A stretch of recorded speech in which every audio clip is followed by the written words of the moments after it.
Jania, played by Taraji P. Henson, is a struggling single mother doing her best to care for her young daughter, Arya.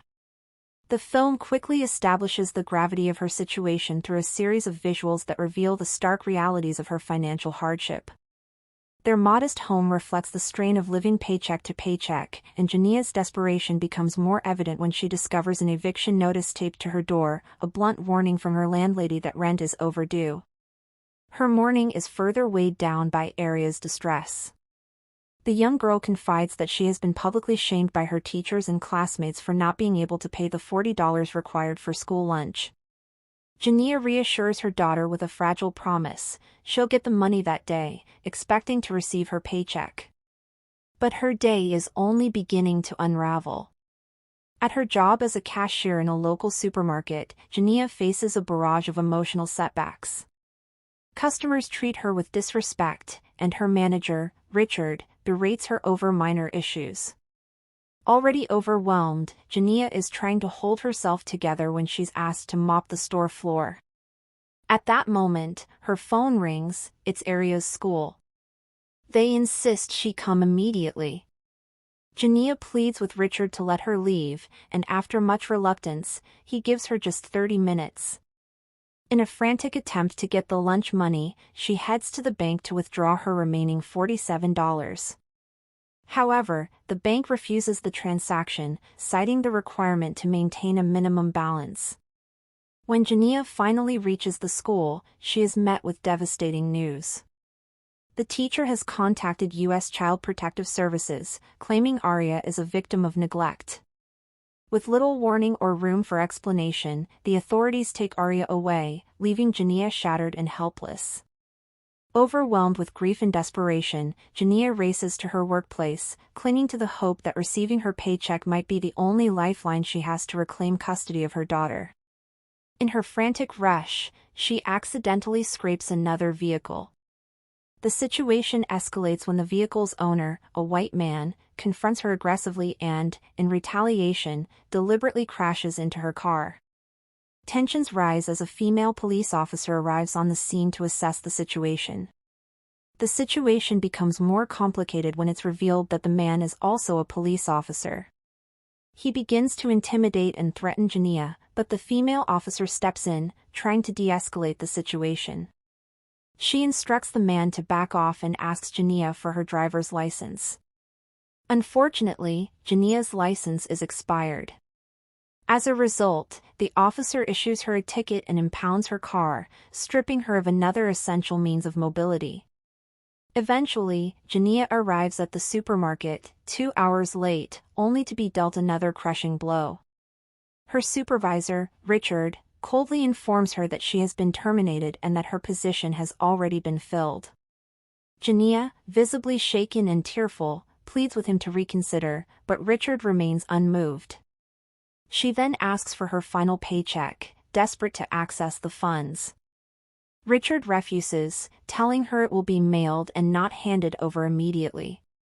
Refusing to leave without the money she so desperately needs, Jania continues to plead her case.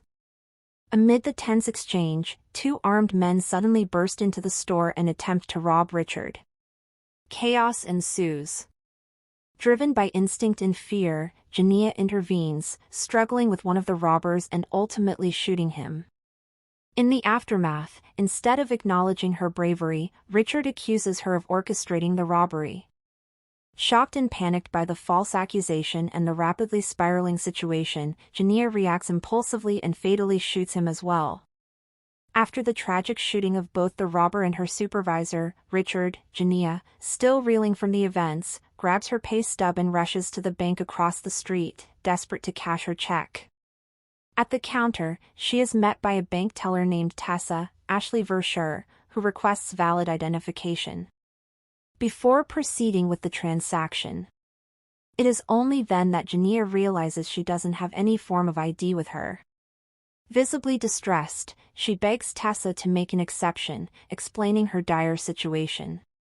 Despite Jania's emotional pleas, Tessa firmly explains that she cannot violate bank policy.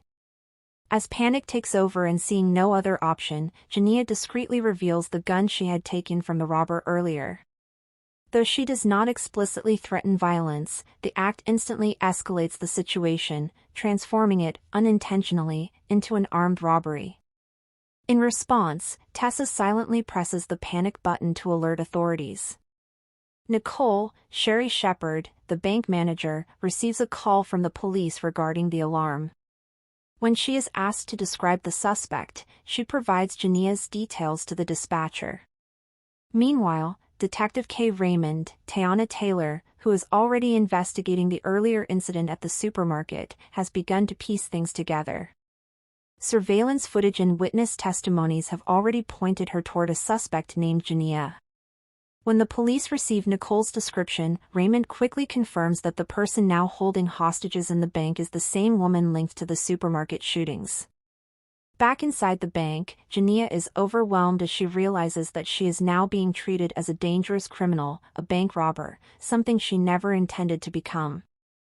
Emotionally unraveling, she attempts to demonstrate that she means no harm by releasing several hostages. In the end, only a handful remain inside with her: Nicole, Tessa, and an elderly woman. Just as the situation appears to be stabilizing, Jania sees live news footage being broadcast from outside the bank.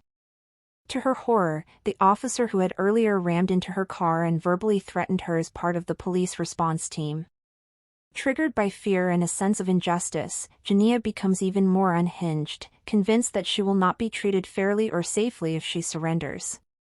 Her panic deepens, diminishing any remaining hope of a peaceful resolution. From the outset, Detective K. Raymond, a black woman and a single mother herself, approaches Jania's case with empathy and understanding.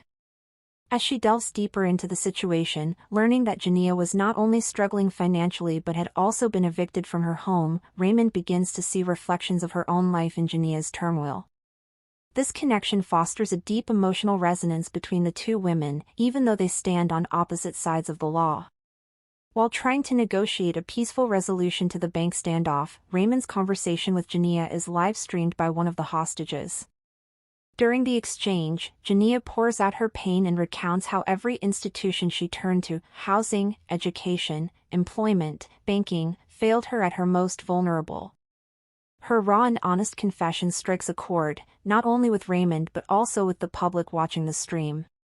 For Raymond, Jania's words echo personal memories and shared struggles, reminding her of what it's like to face systemic neglect while trying to survive as a single mother. Raymond then shares her own story, growing up with nothing, watching her mother struggle, and understanding firsthand how the indifference of society can push a person to the edge. This shared history fuels her determination to prevent Jania from becoming another casualty of a broken system. She becomes the only official willing to treat Jania not as a criminal, but as a human being. However, as the FBI steps in, the situation rapidly escalates. Their presence signals a more aggressive approach, and it becomes clear they are prepared to use lethal force. Sensing the urgency, Raymond takes swift action. She confronts and removes the officer who had previously harassed and endangered Jania during the earlier traffic altercation. She assures Jania directly, no one will hurt her now.